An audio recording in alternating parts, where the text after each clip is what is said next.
Hello guys, and welcome back to another cold episode. On today's episode, we are taking a look at the top decks for the WCQ, the WCQ 2024, aka the World Championship qualifiers for Yu-Gi-Oh! Master Duel, and yeah, it's basically the Duelist Cup for Worlds, and like in preparation for Worlds, basically.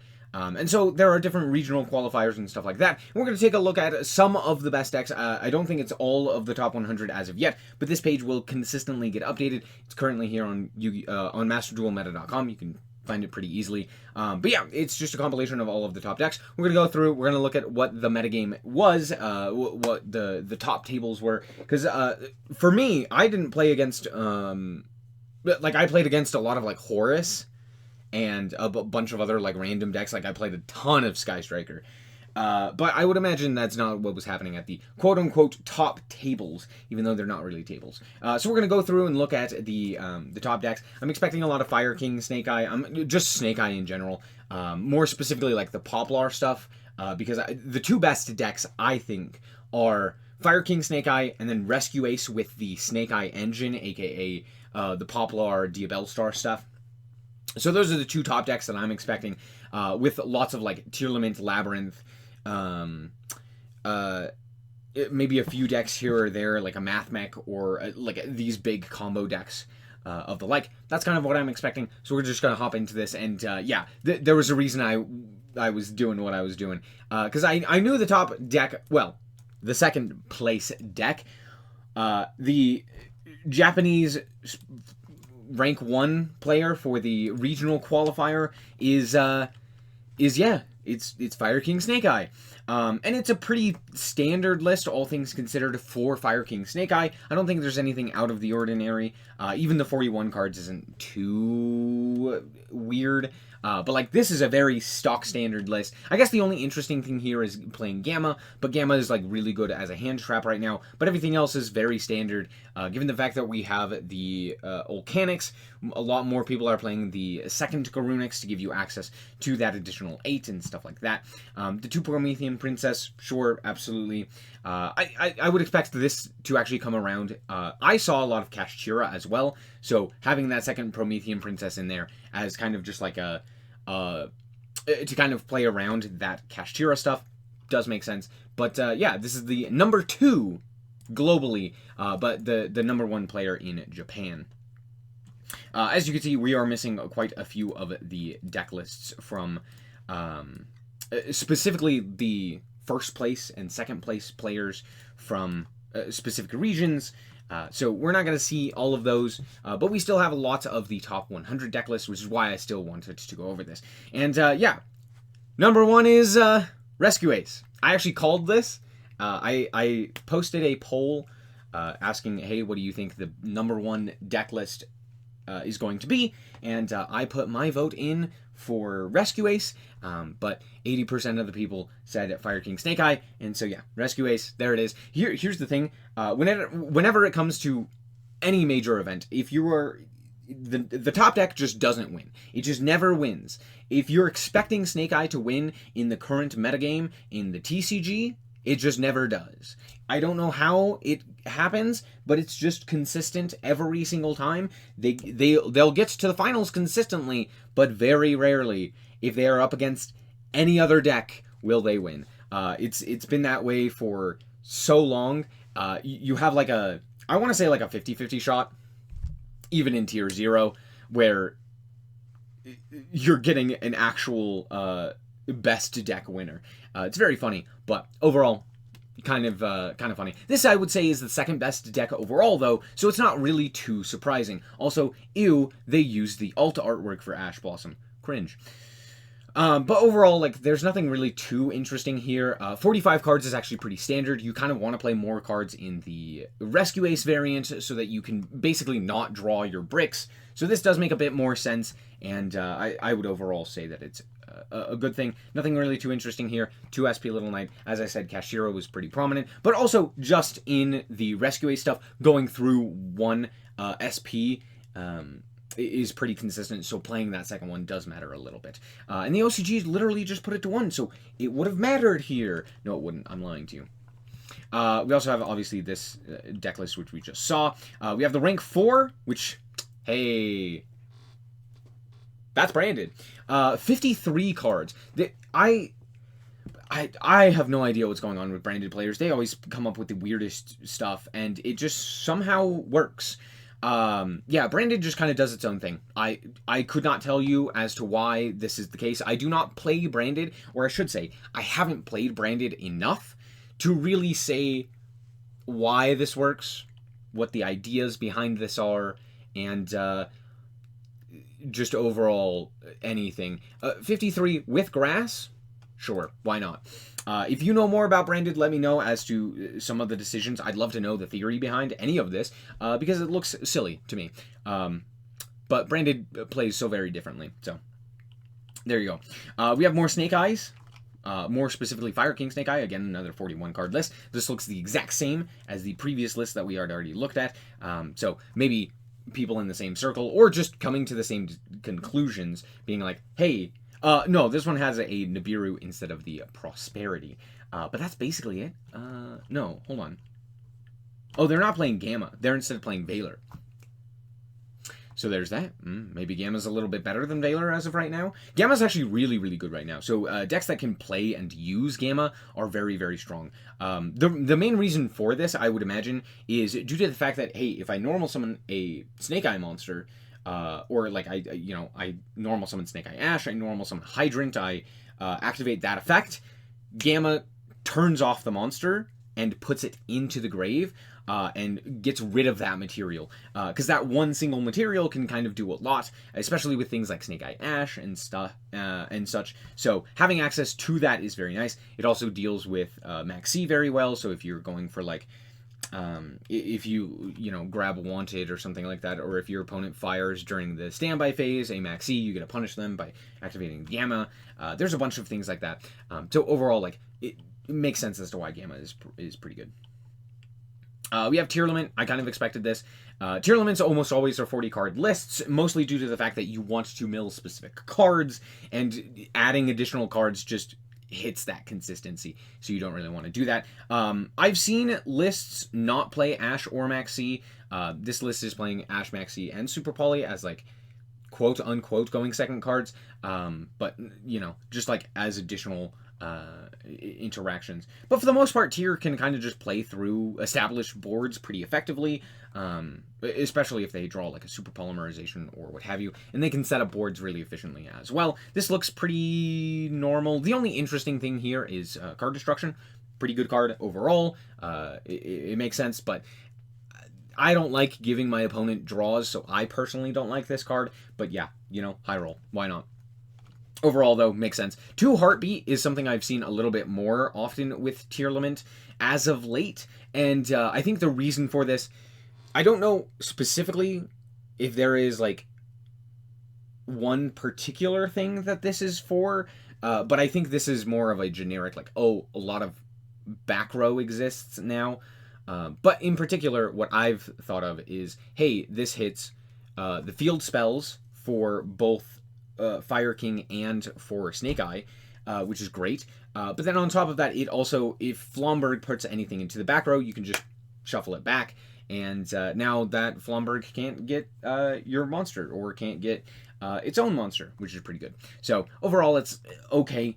I'm not a big fan of it, mostly due to the fact that, again, bricking, and I have terrible luck with hands, so I'd probably draw like 4 of this, even though I only played 2. All of this is standard. Like, it looks, man, tier extra decks look so funny every time you look at them, but no, this is actually just pretty standard. Yep, that's it. Moving on, we have more Snake Eye Fire King, 42 this time. Doesn't look too interesting, or like too notable in any capacity. Yeah, it's pretty standard across the board. Yeah, as I said, some sort of Wombo combo deck was likely to top, and yeah, we have that right here.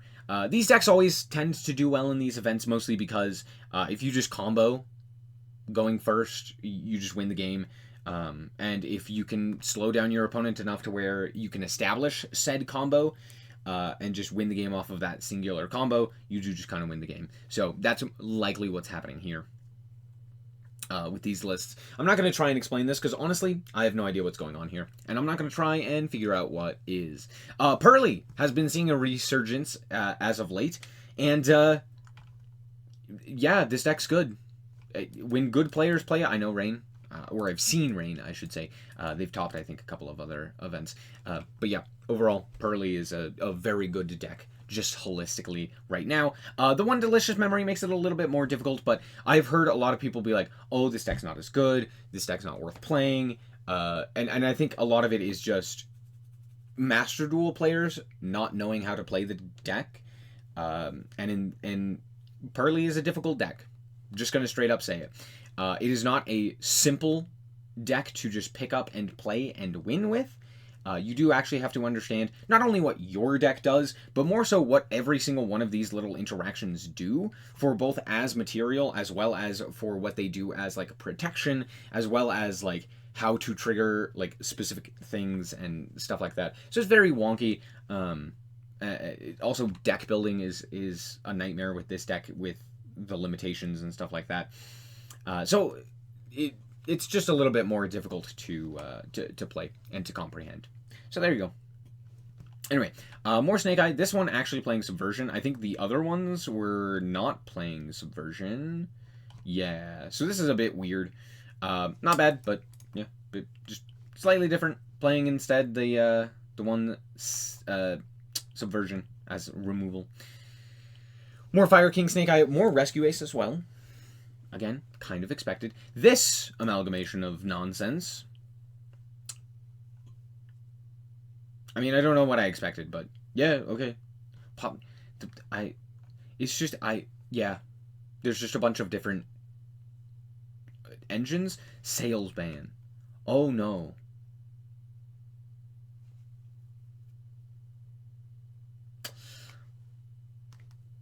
They're not playing any Maxi. They're not playing any Ash Blossom. They're not. Ah, I see. Okay. I get the tech here. Sales ban makes a little bit more sense because they are not playing things like Maxi or Ash. So you can go, cool, I'm going to call Sales ban, I'm going to call Maxi. Your opponent can't activate the Maxi, they can't do anything with the Maxi, and now you're safe to pop off, right? Or, an even better option is calling Ash Blossom because you don't care as much about the Maxi, you activate Grass, and then you're off to the races because your opponent can't do anything about it. Fun. I'm lying to you. It's not fun. More Snake Eye, Fire King. Nothing too big of note there. Retaliating Sea. I guess that makes sense. But I feel like you would much rather just have, like, Veiler or Imperm. This seems like a weird choice in my mind. But I guess you don't really want to play, like, one Imperm in this slot. No, you probably do. If you're playing Crossout, you do actually probably just want to play the one Imperm. This seems very, very weird. I don't agree with this deck building decision, just playing the Retaliating Sea. I think it's a fine hand trap. I'm not going to act like, oh, you shouldn't play it in general. But I feel like at this point, you'd much rather have like a Veiler or an Imperm, something that people are playing, especially because you're playing the Crossout. So at the very least, you can, if you have Crossout in your hand, you could potentially cross out the specific hand trap. But I would imagine this is still like extremely strong. So there's that. Although it's not that strong. Well, this card is face upon the field. Any card sent to the graveyard is banished instead. If this card is sent to the graveyard, you can add a Nurse Insect. Oh, never mind. That makes sense. There's always a Pendulum deck. It's almost always Endymion. Here's the Pendulum deck. Is this deck good? No. It's just a pet deck of a person with brain rot who thinks that it's worth it to try and get high in these events. That's all. Sky Striker has seen... a lot of people were playing Sky Striker. The main reason is because Engage just went to 3. But I genuinely could not tell you as to why so many people were playing it, because I never struggled against this deck. I feel like this is just a worse Labyrinth or a worse, heck, even Paleo. Like I'd rather see Paleo. I think that deck is more difficult to beat. Um, but yeah, sure, Sky Striker. You know, hey, it can board break, but it feels like board breakers are like really bad right now. So I don't know. I don't know how I feel about this. Oh, cool. Another fun deck with 60 card Makonko. It's just Isold Turbo. It's Isold Turbo, and you can't tell me otherwise. That's all that is. Hooray! More Purrely. I'm surprised by the amount of Purrely that we've seen. Yeah. Anyway, here's another bullshit combo deck. It's Mathmech. Hooray! Hooray! Mathmech. I'm not gonna go over Mathmech. There's nothing to go over with Mathmech. It always just it's the exact same every time. Nothing is different. Nothing is unique. It's Cybers. I'm sure some Cybers connoisseur is going to be like, well, it's actually very interesting because instead of playing, they're doing, and in reality, no, it's pretty stock standard. I guess the only interesting thing, 1 Sigma instead of 2 Sigma, that's it. They're instead playing 2 Subtraction and 1 Sigma. That's it. That's it. Cool, moving on. Fire King Snake Eye once again. This one again playing Prosperity. All of these lists feel very similar. Actually, this one has a lot more hand traps than the other one. Notably, is not playing Triple Tack, which I think basically every other list was playing, but is instead playing 3 Effect Veiler instead of the 3 Imperm. I would imagine the reason for the Effect Veiler is due to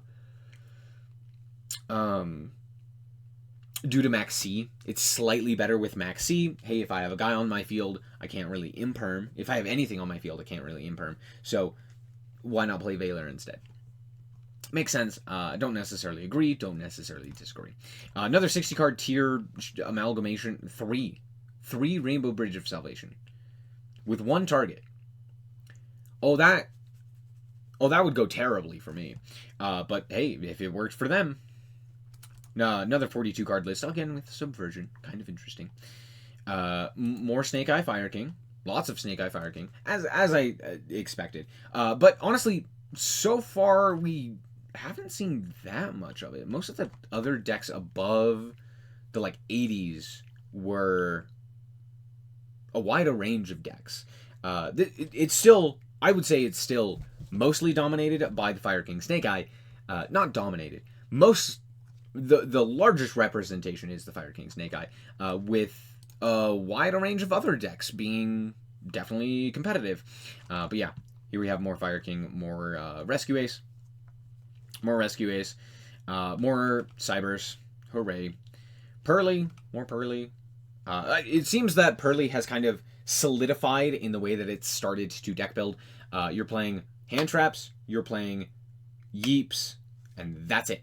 It's maxing out on all of the Purrely cards and maxing out on hand traps, and that's kind of it. The only cards that are not either a Purrely card or a hand trap is 1 Triple Tack, 1 Prosby, and 1 Crossout. Now, granted, I think some of these technically change. You could play like Called Buys, you could play Triple Tacks, you could play Prosby, but it's a very low count of non-hand trap, non-engine pieces. So there's that. Pretty cool. Pretty cool. Yeah, as we see here, again, very similar. This one is even more heavily indexed into hand traps, right? With triple Nibiru, triple Gamma, and stuff like that. With, in fact, only 2 cards that are not engine or hand traps. That being Kaiser Coliseum, which I don't... Yeah, I guess. I'm trying to think if there's a better floodgate that you could play in this slot, but I guess Kaiser Coliseum's not terrible, because if you just summon the 1 Noir. But does this work with... I'm wondering if this works with a Kaiju. But I guess it does protect you from Princess and stuff like that. It's not bad. I'm not saying Kaiser Coliseum is a bad card to put here. Disappointing. Certainly. Especially since it's banned in the OCG now. Woo! Let's go! But yeah. Anyway, and then the 1 Prosby. Prosby is silly. This card should be banned. That card's crazy. Valmonica. What? Bro, wait. People are actually playing Valmonica? Oh, never mind. Nope, never mind. That makes sense. Oh, it's literally. Oh, it's literally just floodgates. You know, if you get lucky enough, you know, if you get lucky enough, you play whatever deck you want. Oh, Maxi is a card that does exist. Yeah, okay. There's the second Pendulum player with 2 Monkey Board. Monkey Board recently went to 3. Oh, yeah, no, this is also just Floodgate Turbo, isn't this? Wait, they're not playing the field spell. Normally, this deck plays Pachycephalo and then, like, pen summons it out. Or, I don't think they pen summon it. I think they do something else to get it onto the field. I think, is it this guy? I think this guy does something? I don't know. What's this guy's monster effect? Switch the location of 2 main monsters in your main monster zone. If this card in the main monster, you destroy it. No, I have no idea. Don't remember. I don't remember how this guy hits the field, but he does. And then they normally would also play the Magician's Field. What is it? Secret Village of the Spellcasters, I think, is what it's called. Alongside the Pachycephalo, because I believe some of these are like spellcasters or something like that. Something is a spellcaster.